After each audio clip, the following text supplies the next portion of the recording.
नमस्कार, डेली 24 भारत देख रहे हैं आप। मैं हूं आपके साथ साहिल धुलिया। बुलेटिन की शुरुआत करते हैं। उत्तर प्रदेश के 121 पंजीकृत राजनीतिक दलों को भारत निर्वाचन आयोग ने राजनीतिक दलों की सूची से बाहर कर दिया है। अब राजनीतिक दलों के रूप में मिलने वाली सुविधाएं इन्हें नहीं मिल सकेंगी और निर्वाचन आयोग के फैसले के खिलाफ 30 दिनों में अपील ये कर सकेंगे। तो 6 वर्षों से चुनाव न लड़ने पर इन दलों के खिलाफ कार्रवाई की गई है। यूपी के मुख्य निर्वाचन अधिकारी नवदीप रेणुआ ने बताया कि 51 जिलों के पंजीकृत पदों पर ये 121 पंजीकृत राजनीतिक दल हैं। वर्ष 2019 से लेकर अभी तक पिछले 6 वर्षों में इन दलों ने ना तो कोई विधानसभा चुनाव लड़ा और ना ही लोकसभा का चुनाव लड़ा है। ऐसे में इन दलों को लोक प्रतिनिधित्व अधिनियम 1951 की धारा 29B एवं धारा 29C के तहत साथ आयकर अधिनियम 1961 के प्रावधानों और चुनाव चिन्ह आरक्षण एवं आवंटन आदेश 1968 के तहत राजनीतिक दलों को प्राप्त होने वाले किसी भी लाभ का अधिकार अब खत्म हो गया है। जिन राजनीतिक दलों को सूची से बाहर किया गया है उनमें लखनऊ के पते पर पंजीकृत जो 14 राजनीतिक दल हैं उनमें अखिल भारतीय जनता सहारा पार्टी, भारतीय बेरोजगार पार्टी सहित कई पार्टियां शामिल हैं। तो अब ग्राफिक्स के जरिए आपको दिखाते हैं कितनी पार्टियों का रजिस्ट्रेशन कैंसिल हुआ है। तो यूपी में 121 पार्टियों का रजिस्ट्रेशन कैंसिल हुआ है। तो लगातार 6 साल तक चुनाव लड़ने पर इलेक्शन कमीशन ने यह बड़ा एक्शन लिया है। अब राजनीतिक दलों के रूप में मिलने वाली सुविधाएं इन दलों को नहीं मिल सकेंगी। तो यूपी में 51 जिलों के पंजीकृत पदों पर 121 पंजीकृत राजनीतिक दल हैं।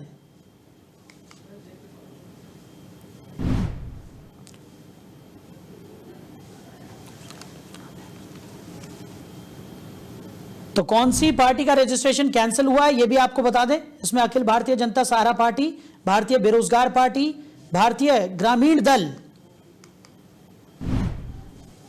भारतीय जनजन पार्टी, भारतीय राष्ट्रीय जागरूक दल, भारतीय युवा क्रांति पार्टी,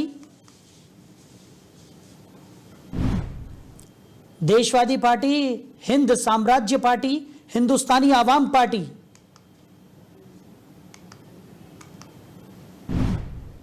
इंडियन सर्वहित पार्टी, जन रक्षा पार्टी, महिला स्वाभिमान पार्टी,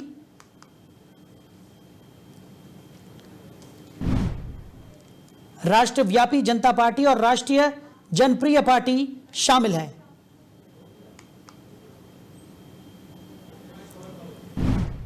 तो 51 जिलों में इन पदों पर 121 पंजीकृत राजनीतिक दल हैं। और आपको बता दें कि बड़ी कार्रवाई इलेक्शन कमीशन की तरफ से यहां पर की गई है। इन राजनीतिक दलों का रजिस्ट्रेशन यानी कि पंजीकृत इनको कैंसिल कर दिया गया है, जिसके चलते अब कोई भी लाभ ये पार्टियां नहीं ले सकेंगी। खबर पर ज्यादा जानकारी के साथ संदीप चौधरी जी पॉलिटिकल एक्सपर्ट हैं, वो भी हमारे साथ जुड़ गए। संदीप जी बहुत स्वागत है आपका। संदीप जी, इलेक्शन कमीशन की बड़ी कार्रवाई यहां पर देखने को मिली है। कई ऐसे राजनीतिक दल हैं जिनका रजिस्ट्रेशन यहां पर कैंसिल कर दिया गया है, कैसे देख रहे हैं? देखिए, ये चीज काफी समय से सुनने में आ रही थी। 1-2 बार पहले इलेक्शन कमीशन ने इस तरीके की बात कही भी थी कि जो इस तरीके के दल हैं, जो कई क्षेत्रीय दल हैं या कई दलों का जिस तरीके से आजकल वेरिफिकेशन होने वाली चीजें हैं कि उनका रद्द हो सकती है, मान्यता रद्द हो सकती है।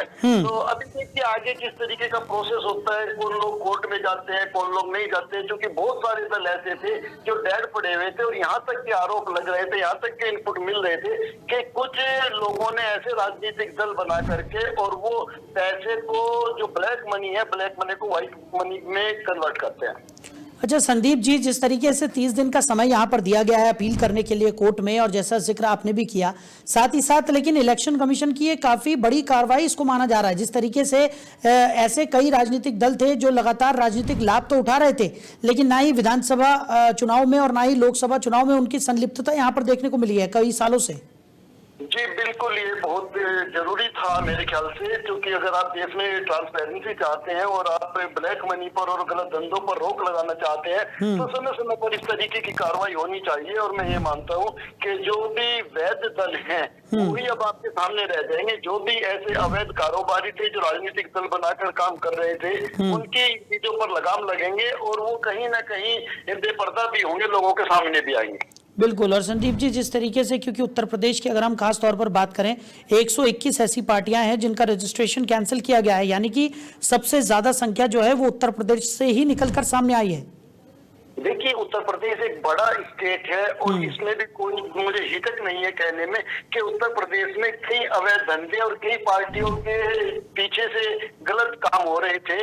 काले धन को ब्लैक व्हाइट करने की कोशिश चल रही थी और चूंकि राजनीतिक दलों को कुछ स्पेशल राइट्स मिले हुए हैं कि उसमें आने वाले पैसे का कोई हिसाब किताब नहीं देना होता, कोई जांच नहीं हो सकती, तो मुझे लगता है इन चीजों पर लगाम लगाने के लिए चुनाव आयोग का ये बहुत बड़ा कदम है और ये स्वागत योग्य कदम है।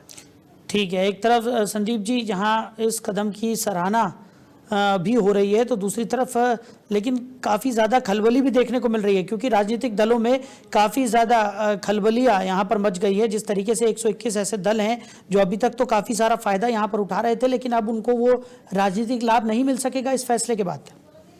देखिए, बिल्कुल खलबली मचना तय है, क्योंकि जो भी गलत करेगा उसके अंदर खलबली मचेगी। जो सही काम कर रहे थे, सही राजनीतिक दल है, सही तरीके से चंदा लेते थे और सही तरीके से अपनी पार्टी को मजबूत करने के लिए और देश के विकास के लिए ये चीजें इस्तेमाल होती थी, वहां तक ठीक है। अगर ये चीजें गलत तरीके से गलत धंधों में पैसा लगता है तो उनमें खलबली मचना तय है। लेकिन हाँ, यहाँ तक हो सकती है, क्योंकि पॉलिटिक्स में पैसा और पावर बहुत बड़ी चीज होती है और पैसे को इस्तेमाल करने के लिए कुछ राजनीतिक दलों ने हो सकता है कुछ साइड इस तरीके के भी दल बनाए हुए हो जिनसे फंडिंग करा लेते हैं, बाहर से फंडिंग हो जाती है, अलग अलग जो इंडस्ट्रियलिस्ट होते हैं वो फंडिंग कर देते हैं या माइनिंग कंपनियां फंडिंग कर देती है, तो उसका भी इसमें खुलासा हो सकता है। चलिए संदीप जी, हमारे साथ जुड़ने के लिए, इन तमाम चर्चाओं के लिए आपका बहुत शुक्रिया। तो साफ तौर पर चुनाव आयोग की तरफ से ये बड़ा कदम उठाया गया है, जहां पर 121 राजनीतिक दलों का रजिस्ट्रेशन यहां पर कैंसिल कर दिया गया है और एक बड़ी कार्रवाई के रूप में इसे देखा जा रहा है। अब इन पार्टियों का रजिस्ट्रेशन कैंसिल होने के बाद ये पार्टियां कोई भी राजनीतिक लाभ नहीं उठा पाएंगी जो अब तक इन्हें मिल रहा था। लगातार 6 साल तक चुनाव लड़ने पर यह बड़ा एक्शन चुनाव आयोग की तरफ से यहाँ पर लिया गया है। तो यूपी में 121 ऐसी पार्टियां हैं जिनका रजिस्ट्रेशन कैंसिल हुआ है। तो अब राजनीतिक दलों के रूप में मिलने वाली सभी सुविधाएं इन पार्टियों को नहीं मिलेगी। तो यूपी में 51 जिलों के पंजीकृत पदों पर 121 पंजीकृत राजनीतिक दल हैं और इसी को लेकर ये बड़ी कार्रवाई यहाँ पर माना जा रहा है। इलेक्शन कमीशन ने बड़ी कार्रवाई की है। राजेश मिश्रा जी पूर्व सांसद हैं, वो हमारे साथ फोन लाइन पर जुड़ गए हैं। राजेश जी, बहुत स्वागत है आपका। राजेश जी, एक बड़ा एक्शन यहाँ पर इलेक्शन कमीशन की तरफ से लिया गया है उत्तर प्रदेश की। अगर हम खास तौर पर बात करें, 121 ऐसी पार्टियां हैं जिनका रजिस्ट्रेशन कैंसिल कर दिया गया है, कैसे देख रहे हैं सर? देखिए, हमें लगता है कि अब इसमें कारण क्या क्या दर्शाए होंगे चुनाव आयोग ने, ये मुझे तो जानकारी नहीं है, लेकिन यदि उन्होंने अपना जो है खर्चा नहीं दिया चुनाव का और इस वजह से सिर्फ कैंसिल हुआ है।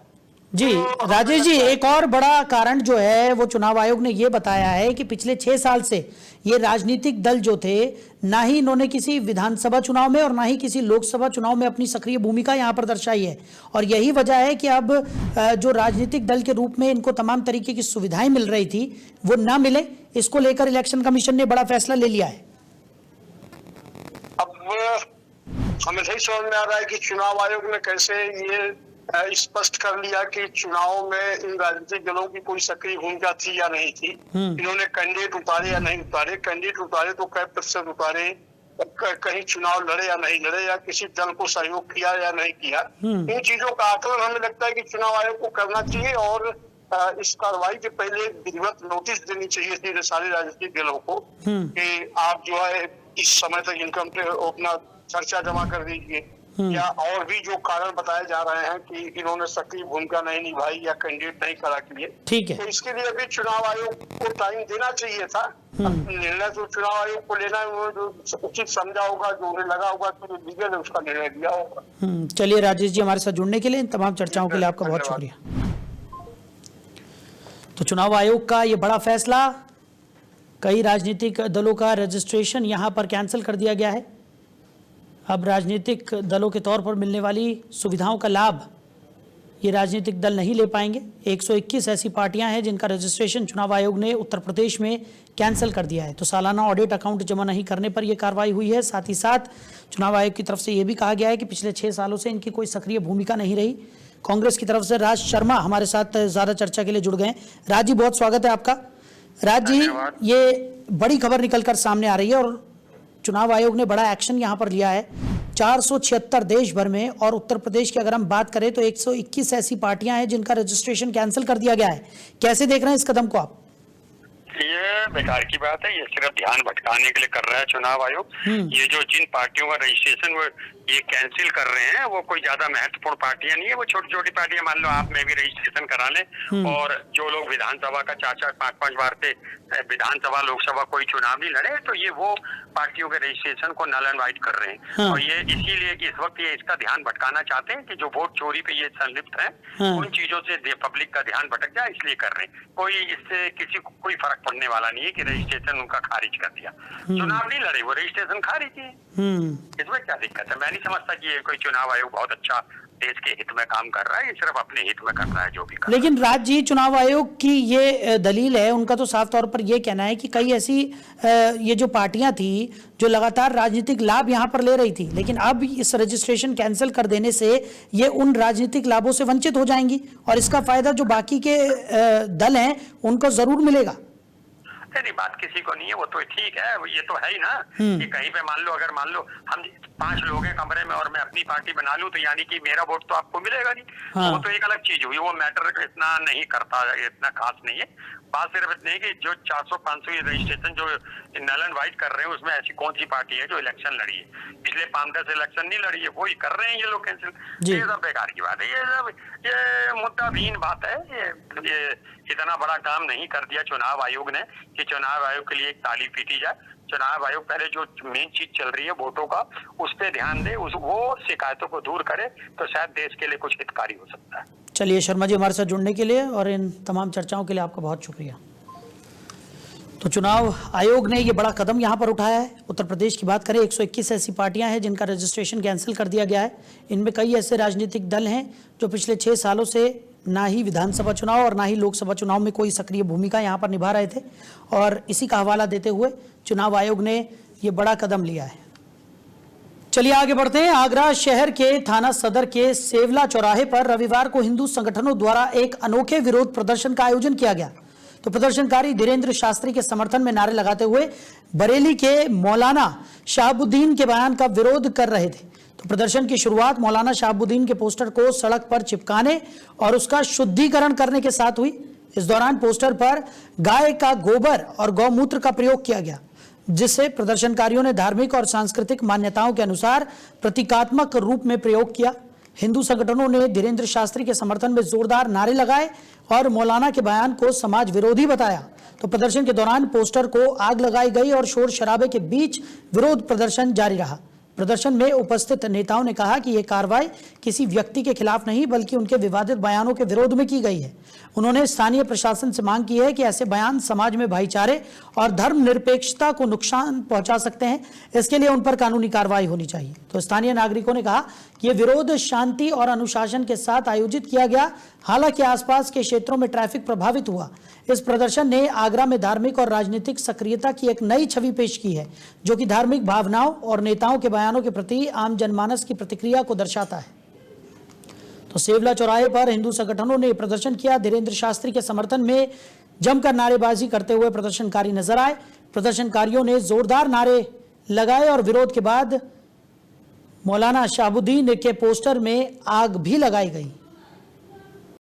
उधर धर्मनगरी अयोध्या में सोमवार से शारदीय नवरात्र महोत्सव की तैयारियां पूरी गति से चल रही हैं।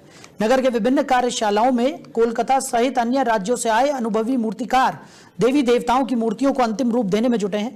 मूर्तियों की रंग रोगन और साज सज्जा का काम भी पूरी तेजी से किया जा रहा है। स्थानीय प्रशासन और आयोजकों का कहना है कि सभी पंडालों में समय से पहले मूर्तियां स्थापित कर दी जाएंगी, ताकि श्रद्धालु नवरात्र के पहले दिन ही पूजा अर्चना कर सके। तो नगर भर में नवरात्र के लिए उत्सव का माहौल बन चुका है। बाजारों में सजावट, मिठाई की दुकानों और पूजा सामग्रियों की बिक्री भी बढ़ गई है। आयोजक उम्मीद कर रहे हैं कि इस साल अयोध्या में भारी संख्या में श्रद्धालु भाग लेंगे और नवरात्र महोत्सव धूमधाम से मनाया जाएगा। ये महोत्सव अयोध्या की धार्मिक और सांस्कृतिक धरोहर को नई ऊर्जा देगा और नगर में श्रद्धालुओं के लिए भव्य आयोजन का अनुभव प्रस्तुत करेगा। हमारे साथ कोलकाता के मूर्तिकार हैं, आइए इनसे हम बात करते हैं कि कौन कौन सी मूर्तियां हैं, किस तरीके से ये लोगों को साज सज्जा करके दे रहे हैं। जी, हम कलकत्ता के बर्धमान के हैं, तो यह फैजाबाद अयोध्या में आए हैं मूर्ति बनाने खातिर। लगातार 30 साल मूर्ति बना रहे हैं। लगातार 30 साल जितना दिन गए, आपकी बात बहुत मतलब जो पूजा करने वाले उस ठीक है, तो आपकी बार बड़ी बड़ी मूर्ति बन रहा है हर जगह। परशुरामपुर सबसे बड़ी मूर्ति बन रहा है, फैजाबाद अयोध्या पेट्रोल पंप का सामने काली माता की मूर्ति। सोमवार से जो है ये दुर्गा पूजा प्रारंभ हो जाएगा, क्या लोगों को कैसे आप दे रहे हैं मूर्तियाँ? मूर्ति जो जैसा मांग रहा है उसको वैसे मूर्ति दे रहा है। जैसे ये लोग तीनों कलकत्ता का तीनों काली जी मंगा है, तारापीठ का, कालीघाट का और नैयाटी का बड़ा मंगा काली जी मंगा है, तो इस लोग को दिए हैं। सबसे ज्यादा डिमांड इनकी कलकत्ता काली घाट के मंदिर की है, जिसमें ये लोगों को माता जी की मूर्ति उपलब्ध करा रहे हैं। यह धर्म नगरी में दुर्गा पूजा शुरू हो गया है, जिसको लेकर तमाम तैयारियां हो चुकी हैं। इसी बाबत हम लोग आए हैं एक कार्यशाला में, जिसमें मूर्तियां लगभग अंतिम रूप दे दी गई हैं। मूर्तियों की साज सजावट के साथ ये मूर्तियां जो भी जिस पंडाल में लगाना चाहते हैं वो मूर्तियां वो लोग ले जा रहे हैं। ये 9 देवियों की 9 दिन पूजा होगी और पूजा के साथ साथ सभी लोग अपना प्रारंभ करेंगे। उधर हरदोई के आरआर कॉलेज में सोमवार को एक गंभीर घटना सामने आई। सोशल मीडिया पर वायरल वीडियो में दिखाई दे रहा है कि शिक्षक मनोज कुमार ने 11वीं के छात्र उबैद को लंच टाइम में दूसरी कक्षा में जाने पर बेरहमी से पीटा। वीडियो में शिक्षक पहले छात्र को छत से फेंकने का प्रयास करता दिखा, फिर सीढ़ियों पर लात मारकर गिराया और बाद में उसके सीने व गर्दन पर पैर रखकर जान लेने की कोशिश की। पीड़ित छात्र उबैद ने बताया कि शिकायत करने पर शिक्षक ने उसके भविष्य को बर्बाद करने की धमकी भी दी। छात्र ने तत्काल इस मामले की शिकायत जिलाधिकारी, पुलिस अधीक्षक और अन्य अधिकारियों से की है। विद्यालय प्रशासन और स्थानीय अधिकारियों ने मामले की जांच शुरू कर दी है। घटना ने शिक्षा संस्थाओं में छात्रों की सुरक्षा और शिक्षक अभिभावक जिम्मेदारी पर सवाल खड़े कर दिए हैं। स्थानीय लोगों का कहना है कि ऐसी घटनाएं न केवल छात्र पर असर डालती हैं, बल्कि समाज में भय और असुरक्षा की भावना भी पैदा करती हैं।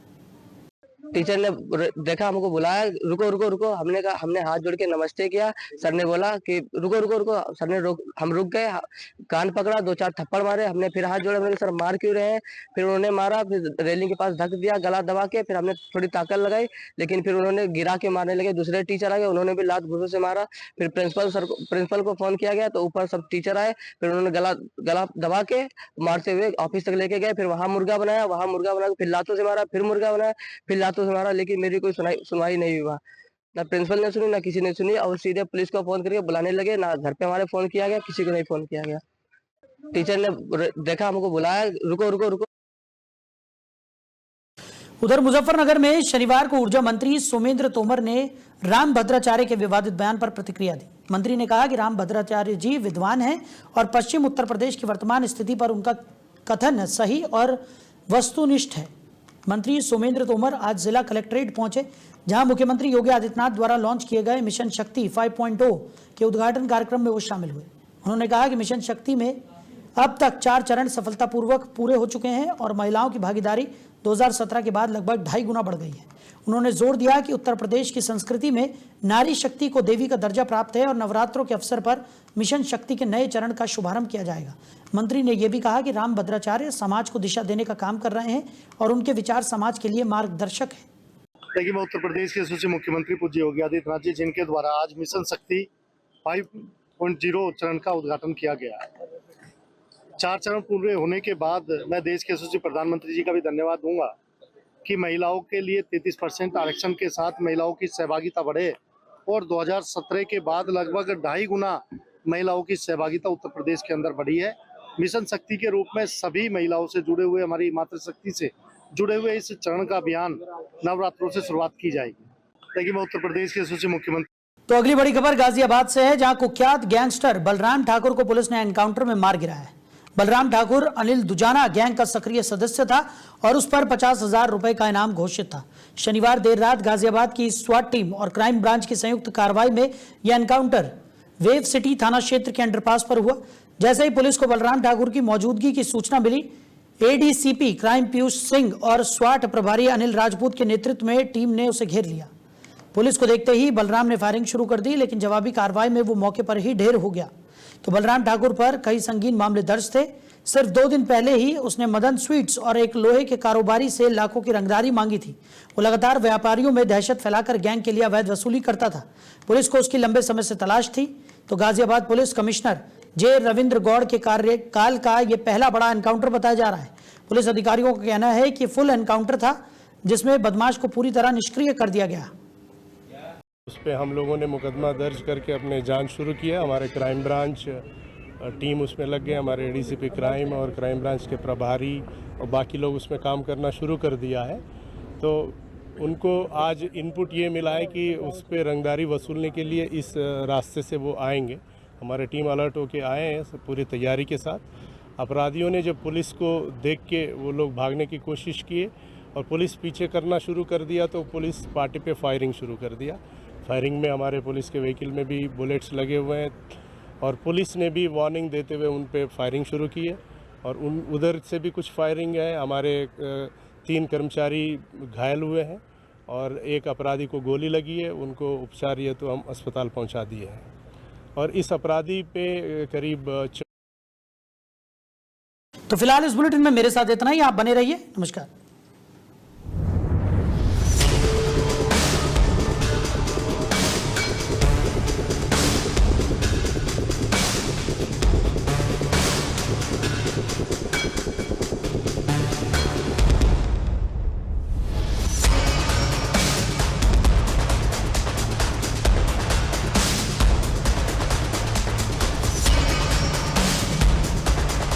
नमस्कार, मैं रमेश ठाकुर।